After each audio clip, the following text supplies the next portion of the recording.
the small transport shuttle descended through the ochre skies of Kaiserax, a remote planet famed throughout the galactic sectors for its elite educational institution, the Alarax Institute for Advanced Learning. As the shuttle landed softly on the iridescent landing pad, the side door hissed open, revealing its passengers.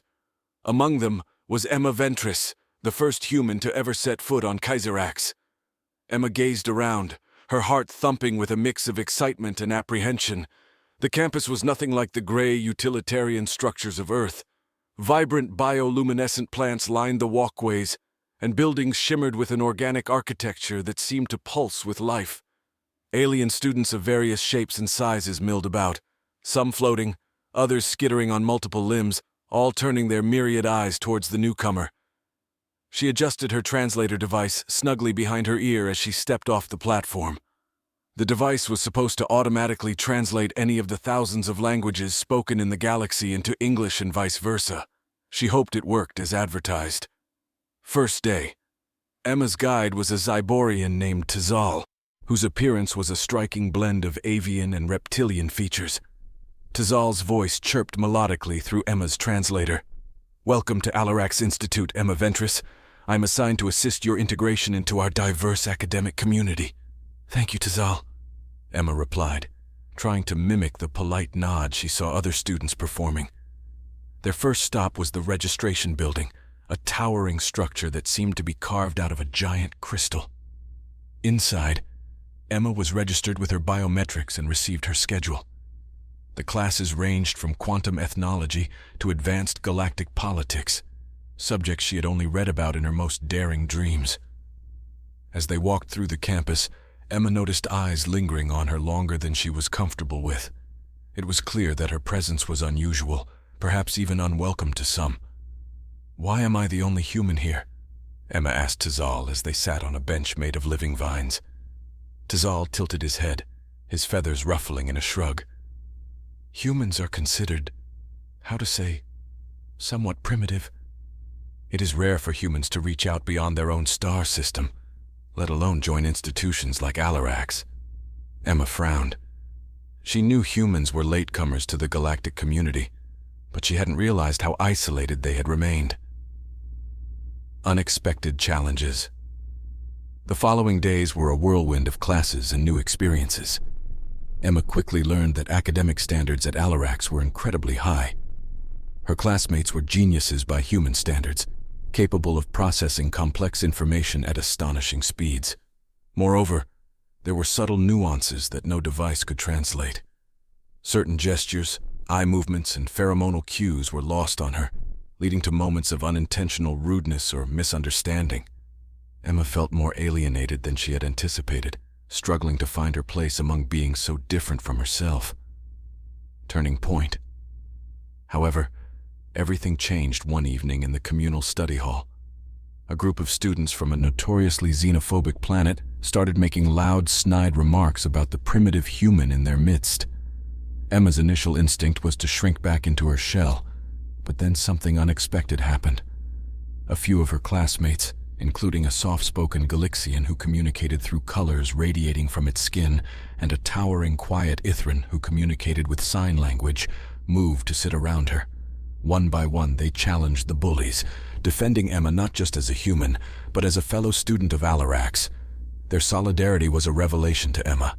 Perhaps, she thought, her difference could be a bridge rather than a barrier. Reflections.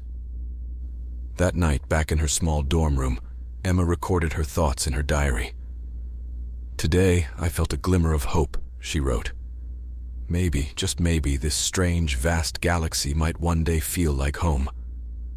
With newfound determination, Emma decided to face each day with an open mind. The weeks that followed were transformative for Emma. With each day, she became more attuned to the nuances of interstellar communication and culture. She started attending cultural sensitivity workshops, offered by the Institute to help non-native species better integrate. These sessions were eye-opening, providing insights into the complex layers of behavior and etiquette that governed the social dynamics at Alarax. Her efforts did not go unnoticed. Tazal, who had become both a mentor and friend, remarked during one of their bi-weekly meetings, "Emma, your adaptation skills are commendable. You are bridging gaps we didn't even know existed. Emma smiled, feeling a sense of achievement. I just want to make the most of my time here, learn as much as I can, and hopefully make some friends along the way. A breakthrough in Class 1 of Emma's toughest classes was Advanced Galactic Politics, taught by Professor Enor, a venerable entity whose body seemed to be made of shifting sands and light.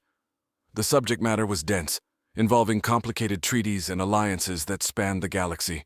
It was in this class that Emma faced her biggest academic challenge yet. During a particularly difficult discussion on the Treaty of Zeltron V, which involved multiple species' rights to asteroid resources in the disputed Zeltron system, Emma found herself lost in the web of political intrigue and legal nuances. Sensing her struggle, Professor Noor paused the lecture. Emma, perhaps you could share with us how humans manage resource disputes. There might be parallels that could illuminate our own understanding, Noor suggested. All eyes turned to her. Emma swallowed her nervousness and began to explain the concept of international waters and maritime law on Earth. As she spoke, she used examples from Earth's history, such as the Antarctic Treaty, which was a model of peaceful coexistence. To her surprise, her classmates were genuinely interested. Her explanation provided a fresh perspective, and the discussion that followed was lively and more inclusive. Emma felt a swell of pride. She had contributed something unique and valuable, a new friend. After class, a fellow student named Slar, from a species known for their isolationist tendencies, approached her. Xlar's form was fluid, and his skin shimmered with a metallic sheen. Emma, your insight today was enlightening. Would you be interested in joining a study group? I believe we could learn a lot from each other. Emma was delighted. I'd love to, Xlar. Thank you for the invitation. As they walked to the library together, Emma felt a new sense of belonging. Her efforts to adapt and understand were paying off, and she was starting to form bonds that went beyond academic necessity. Challenges remain. However, not everything was smooth sailing. There were still those who viewed her presence with skepticism or outright disdain. Whispered words and cold shoulders were common, but Emma learned to focus on the positive relationships she was building. One evening, while walking back to her dorm, a small group of students from a particularly xenophobic species blocked her path. Why do you even bother, human? You'll never be one of us, one of them sneered.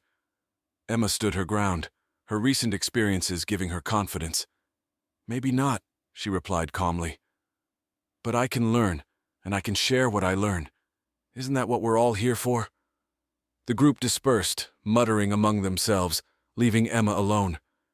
She let out a deep breath she hadn't realized she'd been holding. She knew she couldn't win everyone over, but she could stand up for herself and respect her right to be there. Reflections on growth. That night, as she updated her diary, Emma felt a profound sense of growth. She was no longer just the human girl at an alien school. She was a student of the galaxy, building bridges one day at a time. The middle of the semester brought with it a flurry of academic challenges, but also an unexpected turn of events that would deepen Emma's connection to her alien peers. It was during an elective course on ancient galactic archaeology that Emma stumbled upon a mystery that would captivate the entire campus. In the dusty, seldom visited lower levels of the Institute's expansive library, Emma discovered an old, unclassified artifact. It was a small, metallic cube adorned with inscriptions that no one, not even the sophisticated translation devices, could decipher.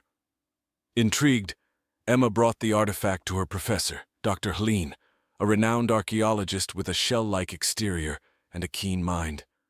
Dr. Helene's eyes widened upon seeing the cube. Incredible, Miss Ventress.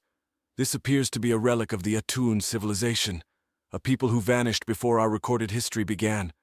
How it ended up in our library, uncatalogued, is a mystery itself. Emma was given special permission to study the artifact, and she assembled a diverse team of students, including Xlar and Tazal, to assist in unlocking its secrets. The project not only served as a bridge between disciplines, but also between students from vastly different cultures and backgrounds. The collaboration. As the team delved into the mystery of the cube, they discovered that the inscriptions were not just writings, but complex data codes.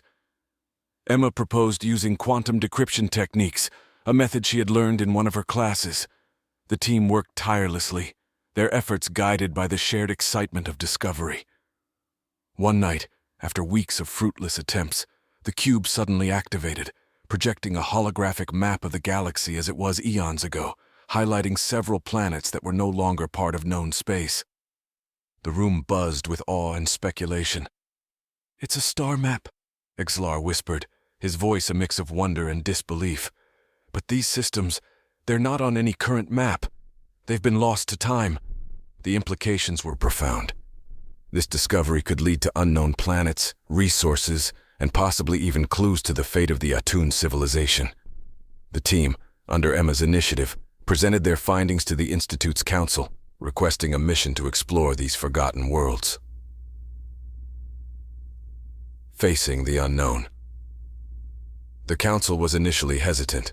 The risk was great, and the political implications of discovering lost worlds were vast. However, Emma's passionate argument about the importance of exploration and understanding won over the council. "Space is vast and filled with histories not yet written. Let us not be afraid of the unknown," she urged. Permission was granted, and preparations began for a mission that would be led by Dr. Helene, with Emma and her team as key members.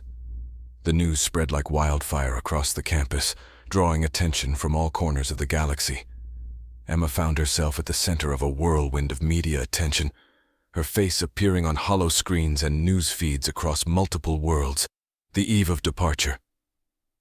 The night before their departure, Emma lay in her dorm room, unable to sleep. The stars outside her window were no longer just points of light. They were destinations, each holding the promise of new knowledge and potential dangers. Her communicator beeped softly. It was a message from her parents on Earth, who had somehow caught wind of her upcoming mission. "We are so proud of you, Emma. Stay safe." Emma felt a pang of homesickness, but also a surge of determination. She was about to embark on an adventure that few humans had ever dreamed of. As she finally drifted to sleep, her dreams were a kaleidoscope of stars and uncharted worlds, echoing with the silent whispers of a long-lost civilization waiting to be rediscovered. The day of the expedition had arrived with a flurry of activity at Alarax Institute spaceport. The air was charged with a palpable sense of anticipation and anxiety. The ship designated for the mission was the Starfinder, a sleek vessel equipped with the latest in warp technology and deep space sensors. It gleamed under the bright lights of the launch pad, ready to carve paths through the unknown. Emma, wearing her newly issued spacesuit, stood on the deck with her team. Around them, engineers and technicians made final checks, their movements precise and practiced. Dr. Helene approached Emma, a slight tremor of excitement in his voice. "Emma, are you ready to make history?" Emma nodded, her heart racing. "As ready as I'll ever be, Dr. Helene." With a final check of their equipment, the team boarded the Starfinder. The ship's interior was a hive of activity, with crew members securing themselves and running through pre-launch procedures. Emma took her seat by the observation window, her gaze fixed on the stars beyond. The journey begins. The countdown echoed through the ship, each number thudding in Emma's chest. "Launch in 3, 2, 1. With a tremendous roar, the Starfinder lifted off, the force of acceleration pressing Emma into her seat. The familiar blue of Kizarax's sky faded into the blackness of space, speckled with distant stars. As the ship stabilized and the crew was free to move about, Emma joined Tazal at the navigation console. The map projected by the ancient artifact was their guide, showing coordinates that led deep into uncharted territories. "It feels like we're chasing ghosts," Tazal murmured, his eyes on the star map. "Maybe," Emma replied, "but these ghosts might tell us stories no one's heard before." Challenges in deep space. The journey was not without its challenges. The Starfinder encountered spatial anomalies and fields of cosmic debris, remnants of ancient celestial events. Navigation through such hazards required precision and nerve. Emma found herself working closely with XLR, whose ability to predict astral anomalies proved invaluable. Halfway through their journey, the ship was struck by a sudden gravitational wave. a violent reminder of space's unpredictable nature. Alarms blared and the crew scrambled to stabilize the ship. Emma, amidst the chaos, helped reroute power to essential systems, her previous training under Earth space programs coming to the forefront. The crisis passed, leaving the crew shaken but unharmed. "Space travel is not for the faint-hearted," Emma commented later as the team gathered in the common area, a half-joke that earned a few weary chuckles. Discovery days turned into weeks as they ventured farther than any of them had before. Finally, the Starfinder approached the first set of coordinates. The sensors detected a planet, hidden from previous explorations by a nebula of dense cosmic dust. As they orbited the mysterious planet, the surface scans revealed ruins that matched the architectural styles of the Atun civilization. "We found it," Dr. Helene announced, awe in his voice. "A piece of the galaxy's lost history." Excitement surged through the crew. Preparations began for a surface expedition. Emma was selected to be part of the first team to set foot on the planet, a testament to her contributions and bravery throughout the mission. Night before the descent. The night before descending to the planet, Emma recorded a message to send back to Alarax and possibly Earth. "This is Emma Ventress aboard the Starfinder. Tomorrow we step onto a world forgotten by time, hoping to uncover its secrets. Whatever we find, I hope it brings greater understanding of the universe's vast and varied tapestry." As she signed off, Emma looked out at the planet below.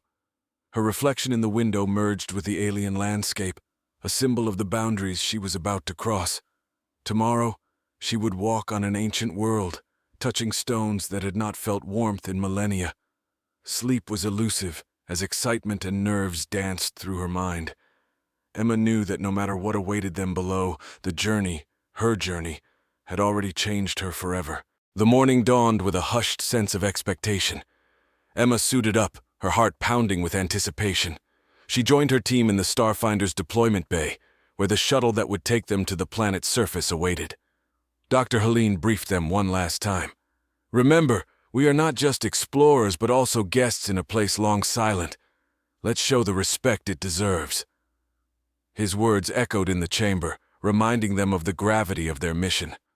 The shuttle descended through the planet's thin atmosphere, a veil of red and violet clouds parting to reveal sprawling ruins. The landscape was a tapestry of desolation and grandeur, ancient structures piercing through the barren plains. As the shuttle touched down, Emma felt a chill despite her suit's climate control. Stepping onto the surface, she was struck by the profound silence, a stark contrast to the constant hum of the Starfinder. She and the team proceeded with caution, their lights cutting through the darkness of forgotten ages. Discovery amongst ruins. The ruins were more extensive than any of them had anticipated. Structures of dark stone and metal materials unknown to modern scanners stood testament to the Atun's architectural prowess. Emma, leading a smaller group, came across a partially collapsed hall. Inside, they found wall carvings that depicted scenes of celestial navigation and interstellar travel, evidence of the Atun's advanced understanding of the cosmos. Her translator worked overtime, converting the ancient glyphs into comprehensible text. "It speaks of a journey beyond the stars, a quest for knowledge," Emma relayed excitedly to her team. "They were explorers, like us." As they ventured deeper, they stumbled upon a chamber sealed by a stone door carved with astronomical symbols. Working together, the team managed to open it, revealing a room filled with artifacts, instruments, tablets inscribed with writings, and a large crystalline object at the center that pulsed with a faint, blue light. The crystal's message. Dr. Helene approached the crystal cautiously. When he touched it, the room was suddenly filled with holographic projections, ghostly images of the Atun, living their daily lives, their advances and their struggles vividly displayed before the awestruck team. "This crystal, it's a historical archive," Dr. Helene explained, his voice filled with wonder. "A record of their civilization." The team spent hours documenting everything. Emma took careful notes, her mind racing with questions about the Atun's fate. What had led to their disappearance? Could this planet hold the answer? An unsettling discovery. As the exploration continued, they found more chambers, each revealing more about the Atun's sophisticated society. However, in the deepest part of the ruins, they uncovered a different scene, a mass grave, the remains bearing signs of a sudden catastrophe. "This could explain their vanishing," suggested Tazal, his tone somber. "A disaster, possibly self-inflicted or perhaps a natural calamity they couldn't escape." The discovery cast a shadow over their initial excitement. The realization that they were walking through the remnants of a lost people's final days was sobering. Reflection and return. With their time running short and the shuttle's return window approaching, the team gathered their recordings and samples. Emma looked back at the ruins, feeling a deep connection to the Atun's aspirations and their tragic end. Back aboard the Starfinder, the mood was contemplative. "We came seeking knowledge, and we found stories of dreams and despair," Emma said during their debriefing. "Let's ensure their history is remembered." As the ship charted its course back to Alarax, Emma spent long hours staring into the vastness of space. The stars seemed different now, each one a silent witness to untold stories. The Starfinder glided through the upper atmosphere of Kaiserax, its hull aglow with the friction of re-entry. Below, the Alarax Institute awaited, its spires shimmering against the setting sun of the alien world. As the ship docked, a crowd had gathered. News of their expedition had spread, and the academic community was eager to welcome back its intrepid explorers. Emma stepped off the ship, her feet touching the familiar ground of the campus. The air buzzed with questions, and cameras clicked from every direction. She was greeted by a delegation led by the Institute's chancellor, a venerable Yalithian known for her wisdom and diplomatic acumen. "Your journey has expanded our understanding of the galaxy," the chancellor said, addressing the crew. "You have not only uncovered the secrets of a lost civilization, but have also shown the power of unity and diversity." Emma felt a swell of pride, mixed with a tinge of nostalgia for the quiet moments spent among the ruins of a world that had whispered its history to her. The debriefing. In the days following their return, Emma and her team were involved in extensive debriefings. They presented their findings to the academic councils, shared their data with various scientific departments, and prepared for a series of lectures and publications. Emma found herself at the center of this whirlwind, her insights into the Atun civilization gaining her recognition beyond her expectations. During one of the council meetings, she proposed the establishment of a dedicated research program to study the data and artifacts they had brought back. "This is just the beginning," Emma argued passionately. "There's much more to learn, and what we uncover could benefit galactic understanding and peace."